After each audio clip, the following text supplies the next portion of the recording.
I'm doing storytelling stream. It's been a while since I've done one of these. Uh, I'm doing it. Let me actually. I've been having technical difficulties all morning, so let me make sure I'm actually. It looks like it's going okay, and let's do this.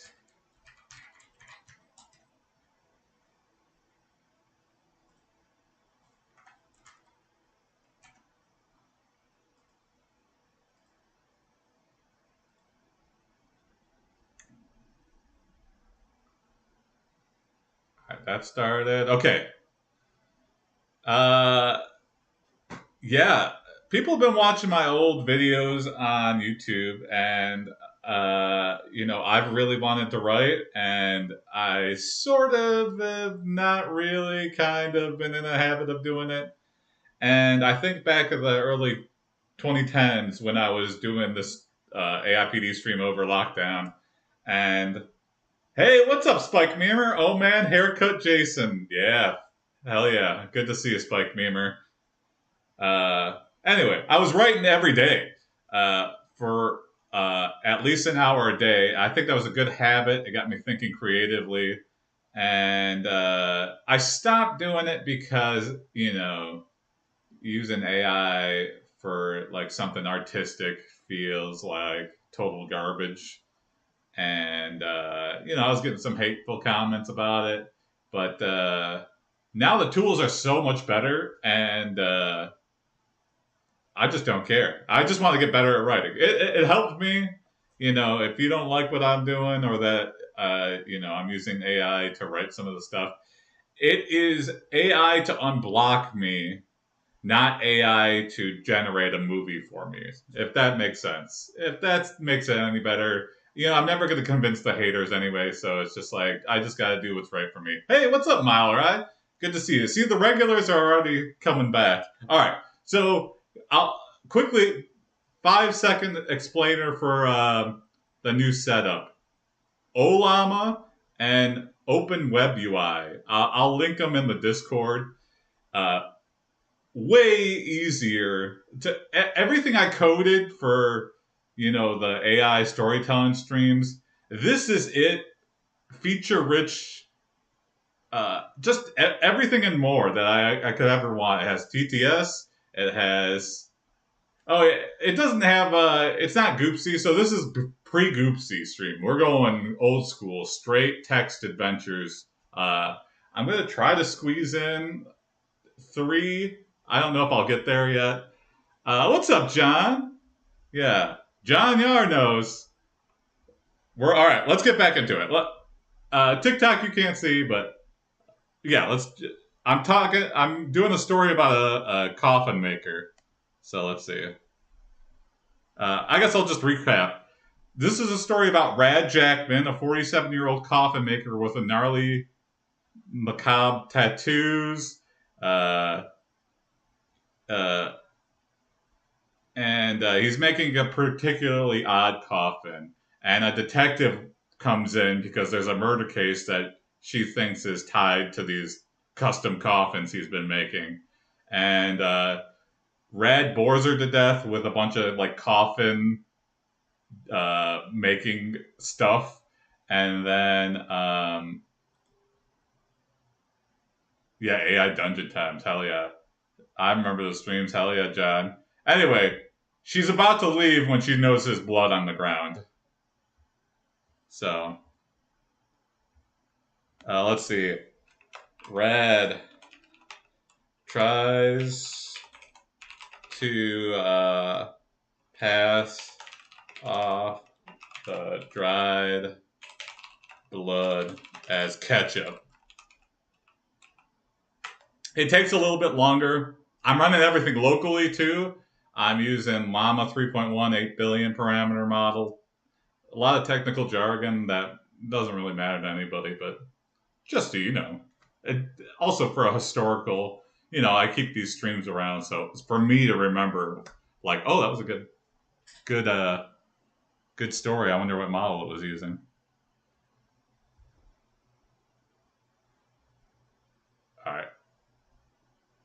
And I gotta tweak the text-to-speech voice. But Detective Rodriguez is not buying it, her eyes narrowing as she takes a step closer to the coffin and notices that the ketchup stain has a strange, almost metallic sheen to it, and on the workbench nearby, a small notebook catches her eye with its contents, sketches of the very same wooden crest, annotated in Rad's handwriting with cryptic symbols and phrases like Erebus's gift and sacrificial slumber. The ketchup thing totally worked. She was completely fooled. And then, I've got all this shit out that's super satanic. It's not helping. I guess just double down. Uh, uh, Red tells Emily that the Satanists have an excellent ketchup recipe. Emily is not buying it. And maybe I should see if she does buy it. Let's see. Yeah, let's see how just incredibly gaslighting we can get to this detective. How do you get detective if you're so easily influenced?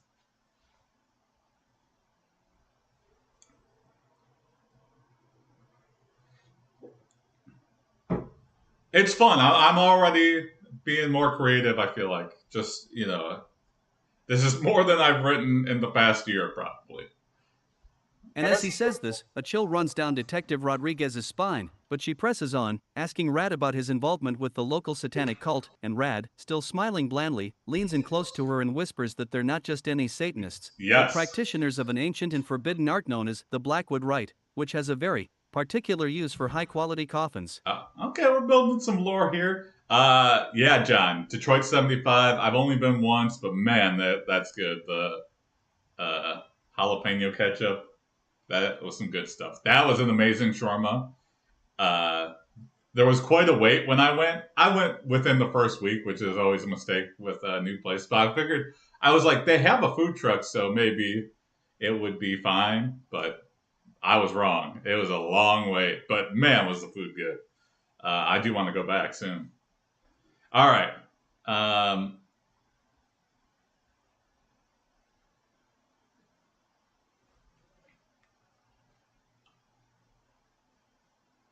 Emily starts to search around more thoroughly, but Rad stops her and requests she get a search warrant if she thinks he had any involvement in any murders.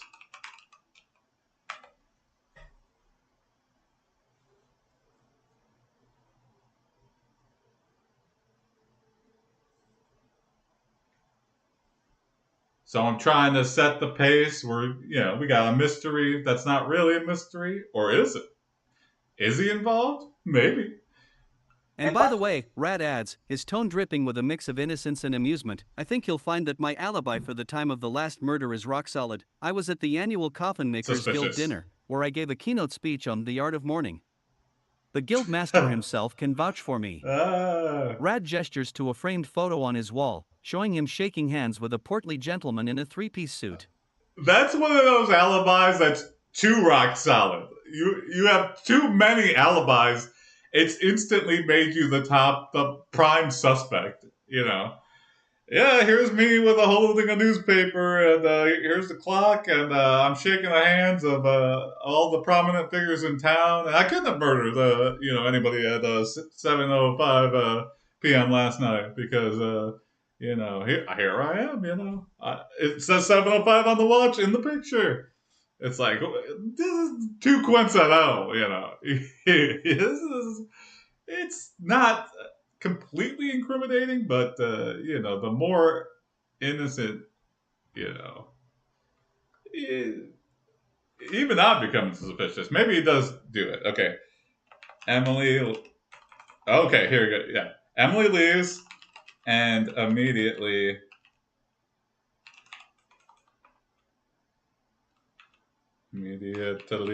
sorry, I can't spell. As she shuts the door, a body flops out of the coffin. It is the most recent murder victim. Rad is totally surprised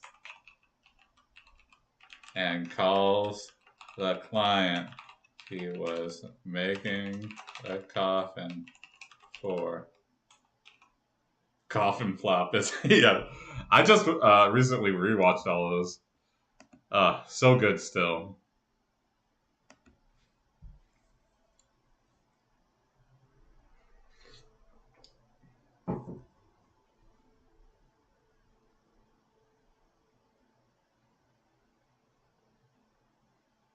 Hey, what's up, Mr. Seeker?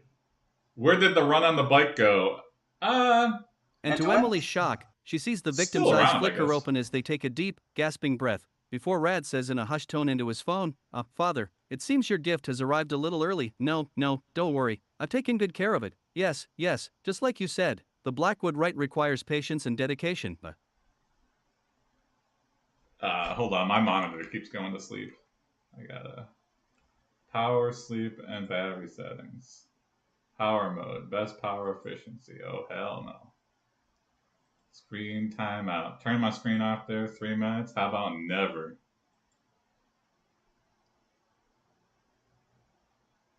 Okay. I'm cooking in a crucible. Oh, okay. All right, now we're getting religion involved. I guess the Church of Satan is technically a religion. It isn't it kind of funny that the Church of Satan, kind of became the thing that they hated. You know, and also like the Satanic Bible is kind of like poking fun at any organized religion. It's just like a set of principles to live by. I think actual like Church of Satanist people, most of them don't get that though. I don't know. I think they're just like emo kids that want to be like Satanists, and they don't. Again, much like people who go to regular church or synagogue or whatever, they don't really read the book that they're worshiping, and so you just get a lot of people that are just like there to sacrifice ghosts and make their parents angry, not really realizing that it's just like a set of principles to live like a good life and not judge other people, which is kind of what the Bible is too. But all right. So we're making a coffin for some Satanists, and the Satanists have clearly murdered somebody and put it in the coffin that we're making for them. A little preemptive, like, couldn't you wait for me to finish it? I would have never been wrapped up in this whole, murder investigation if you just like waited for me to finish the coffin. It's like I'm putting the finishing touches on right now. The varnish is drying. I'm sanding this bitch down. You could wait a day to the body could stay in a cold storage freezer or something. Anyway, okay. Uh,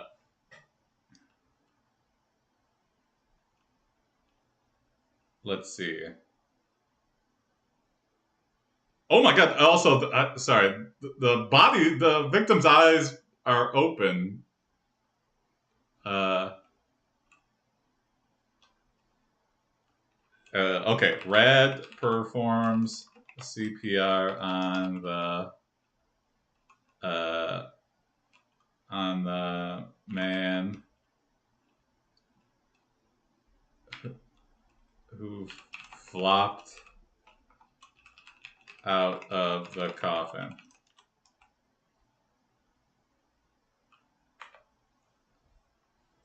Let's see what happens.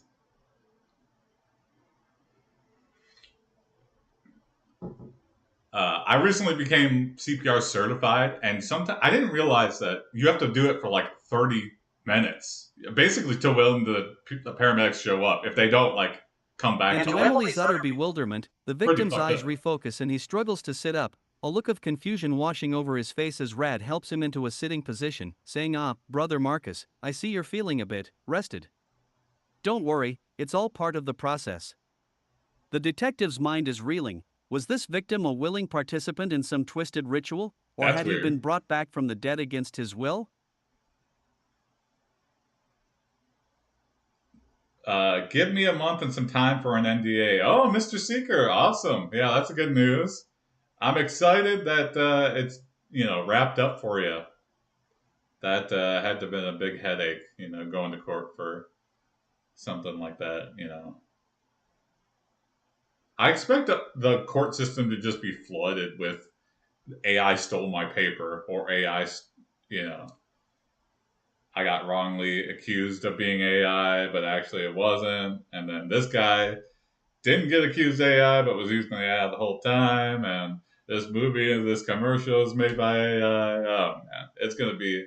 And where do you draw the line? No, AI is just not clearly an option for anybody anymore. How do you prove that?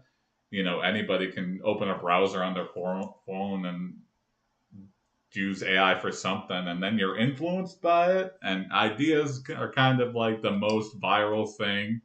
You can't like contain an idea. So, does that mean an AI needs a writing credit? I don't know.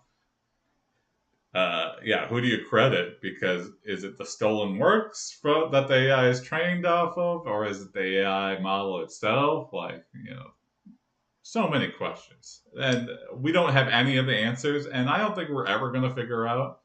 But Pandora's box is open. So, anyway, okay. Brother Marcus. This is the guy that flopped out of the coffin. Uh,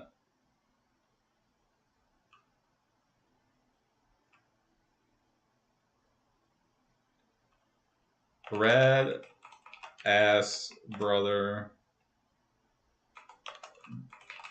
Marcus.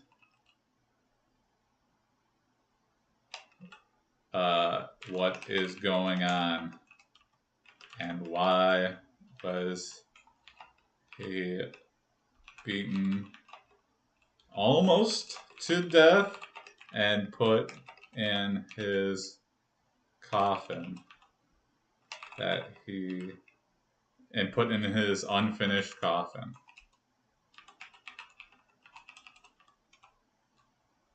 Rad is also annoyed that he has spent a year working on this coffin and will most likely not be paid.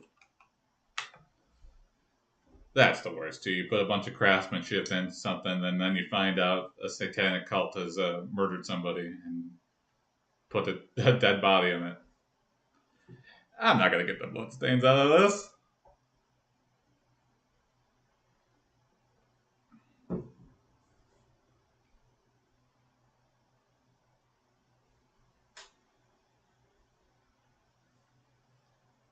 I'm dual boxing too. I've got And Brother Marcus's Ollama eyes running dart in around the room, one, as if searching and then for an I can escape route or a land hint of another. what's going on, before he leans in close to Rad and whispers, "I didn't know it would happen like this, Rad.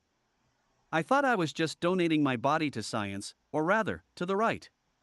He glances at Emily, who's still standing frozen in shock, before adding, "And as for payment, don't worry about that now. Just I make am sure worried. you're ready for what's next. The father will explain everything." With that, Brother Marcus stands up, brushes himself off, and begins to walk away from Rad's workshop, leaving Emily staring after him in stunned silence, wondering if she's witnessing a miracle or a nightmare come to life. Can you imagine that? This guy was on death's doorstep, and he's just like acting like he slipped on ice and is pretending that it never happened. Yeah, I'm not almost dead. I know I'm covered in blood, and you needed to do CPR on me to bring me back to life, and I'm totally fine. I don't know. You can stop kissing me now because I was just sleeping. I would have been fine. Unless they buried me alive, that would have been a problem. But I just got to catch a cab home, and yeah, that's it for me. See you next Tuesday.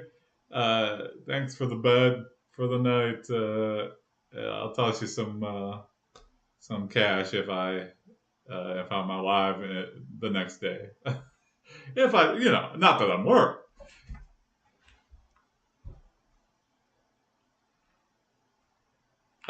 Okay. Emily blocks the door.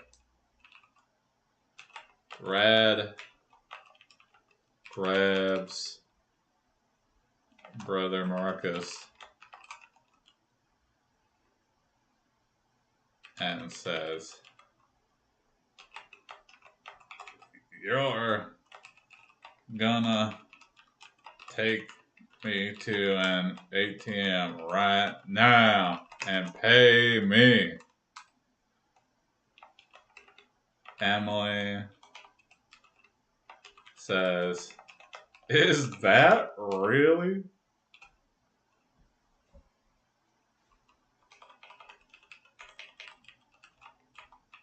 The most pressing issue? We have a murder cult to worry about.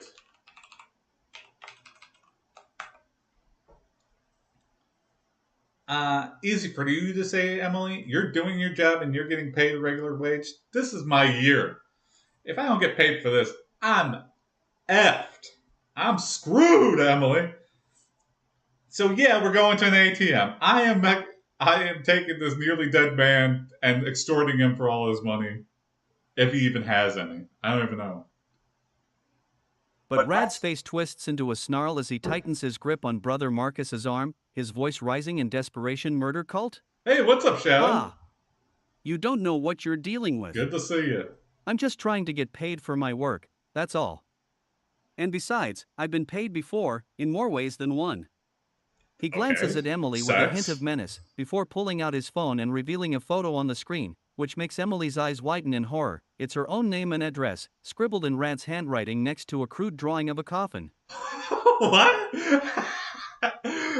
That's one of those things that sounds more threatening than it is, but it just is goofy. It's really funny and also incriminating. It's just like, are you threatening to kill me right now? You just scribbled my name. Also, how does he know her name and address? Maybe he's more involved than we think.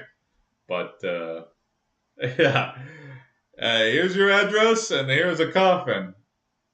Need I say more? Can you let me extort this man for everything he's got in his bank account right now? Emily takes this crude drawing as a threat on her life and draws her pistol. Rad puts his hands up and Brother Marcus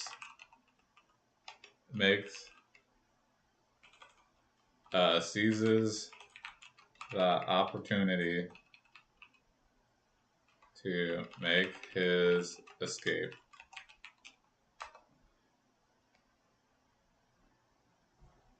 Hey, what's up, Julian? Weight loss journey is going great. I'm in the 220s. I'm 229. Yeah, we're getting back into some storytelling. I'm like in between. And I as got Emily laid off. trains her gun on Rad, he lets out a defeated sigh and says, okay, I get it. But things are well. You things think are going I'm some well. kind Otherwise. of psycho. But you don't know what's going on here. The father will explain everything. Brother Marcus, meanwhile, has slipped past them and is now sprinting down the street, but not before catching Emily's eye and mouthing a single word, run. Thanks, Julian. Oh, I just set up a squat rack in my garage.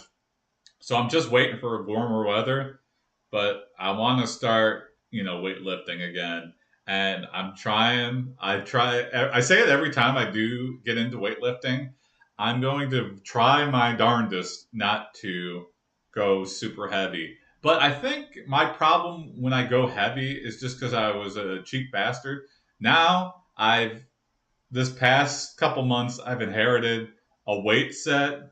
I have a bar. I have the full range of weights from 2.5 pound to 45 pound plates, and I think I can like easily step it up and ratchet it down too. So uh, also, I think my problem was I was doing like the same thing every day. I wasn't taking a rest day. These are things like I knew, but at the same time, you just get so caught up in a habit of doing the same thing every day that you're like, I'm just going to do the same thing I did yesterday, which kind of, puts too much stress on your muscles, and that's how you tear shit. So, yeah, that's what's going on. So, weightlifting stream's coming back. Or I don't know if I'll stream that. Maybe I'll just work out. We'll see. I don't know. Who knows? If you want to catch up on my progress, I'm just an amateur. I'm not really. Uh, One thing I didn't like about weight loss streams was just like everyone had their own opinion, and you got a lot of backseat workout people, which is fine if it happens once. But when it happens like every day, someone's just like, you're doing that wrong. It's just like, okay, well, come in here, and will work for free as my trainer, or otherwise, keep a lid on it. I do appreciate constructive feedback. There's a different way to do that. Um, maybe consider trying an alternate form, but people can't control themselves. Everyone's a critic when it comes to weight loss and stuff. So, all right. Anyway, but back to storytelling. That was just a quick rant of saying I'm still working out, and I'm trying to build up some muscle. I've my pants are nice and loose, looking and feeling great, and yeah, things are well. Things are still going well. Yeah, I think the last time I don't know when the last time I streamed on TikTok was, but uh, yeah, I'm down probably another 5 or 10 pounds from the last time you saw me. So things are good. Uh, Emily and Rad chase after brother Marcus, but they don't have to go very far because the first corner he turned down was a dead end.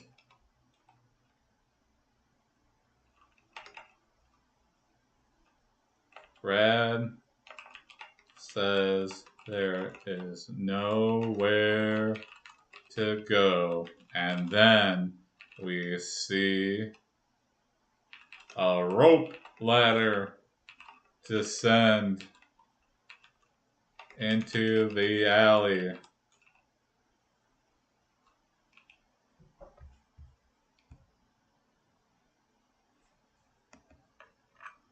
Oh my god. Descend. Uh, a shadowy figure descend, climbs down. It is the head of what was the name of the cult? You're back. Yeah, what's up, Ray? How's it going? Oh my god, I've instantly forgotten. It's the Brotherhood or something? The Blackwood Rite. It's the head of the Blackwood Rite.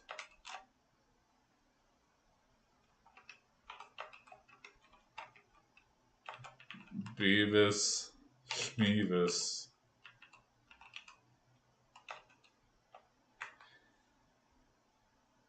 Kind of a not threatening name, but he's very intimidating. Sometimes you're not born with a Hollywood name. Sometimes your name is Beavis Schmeavis and you're the head of a satanic cult.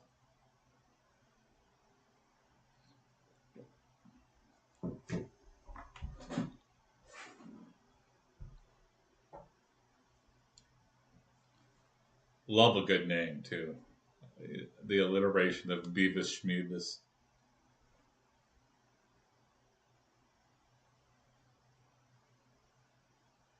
I also like playing with it. You don't. And Your as name Beavis doesn't Schmevis decide what you descends the are. rope ladder, his eyes glowing with an otherworldly intensity in the dim light of the alleyway, Rad's face contorts into a mixture of fear and reverence, while Emily's grip on her pistol tightens, sensing that she's finally cornered the mastermind behind the murders. Beavis Schmevis lands softly on the cobblestones, Schmeavis. his long black coat billowing around him like a dark cloud, as he surveys the scene with an air of detachment, before speaking in a low, hypnotic tone, "Ah, Rad. You've been so persistent." What do you mean? And Detective Rodriguez, welcome to our little gathering. Flip that. I have not been persistent. I just found out about this 15 minutes ago. A body float found in my coffin. You've been kind of sloppy, if anything, uh, Mr. Beavis Schmeavis. And then Emily, she's been persistent. Maybe. I don't know. She just found out about this too. She suspected things, but didn't have any hard evidence. And now everything's coming to a head really quickly in this alley. Emily panics and riddles Beavis with bullets before he can give his cool bad guy speech. Red nods and Brad and brother Marcus look on in shock. But Rad shakes it off and demands his money.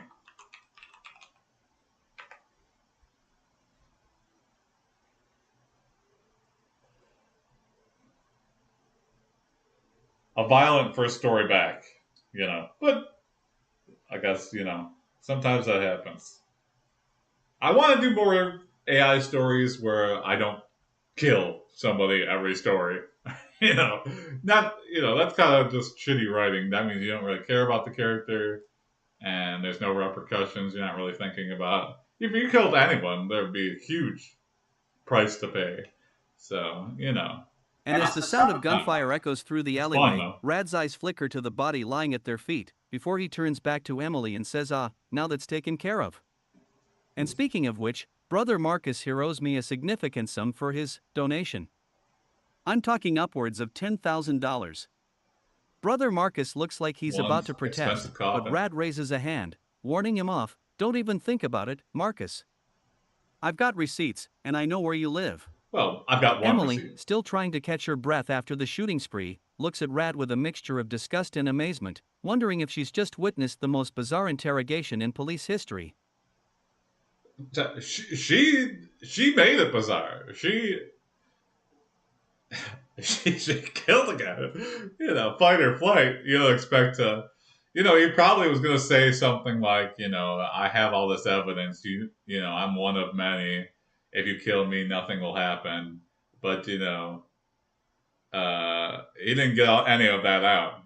But you know, he thinks he had a dead man's switch or whatever, and that only works if the person who has a gun to you is capable of understanding the repercussions.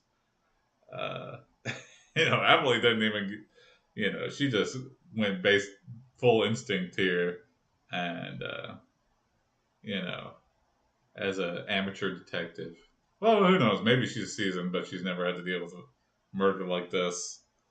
You know, you don't kill the prime suspect, especially one who just descended from a helicopter. What's a helicopter pilot gonna think?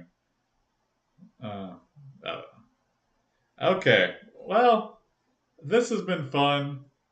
I, you know, I, I don't know. I kind of want to stop streaming just so I can view back the stream and make sure there was no technical hiccups or nothing. But if everything checks out a-okay, I think it's went pretty smooth, assuming audio and everything are all right. And expect more storytelling streams. Maybe later today. I don't know. Probably not. But I'm trying to write more often. So, and I've got a lot of free time on my hands as of this week. So, you know, and yeah, things are well. I'm trying to write more. I'm trying to use my squat rack in the garage when it warms up. And yeah, thanks everybody for supporting me. And catch you next time. All right. Peace.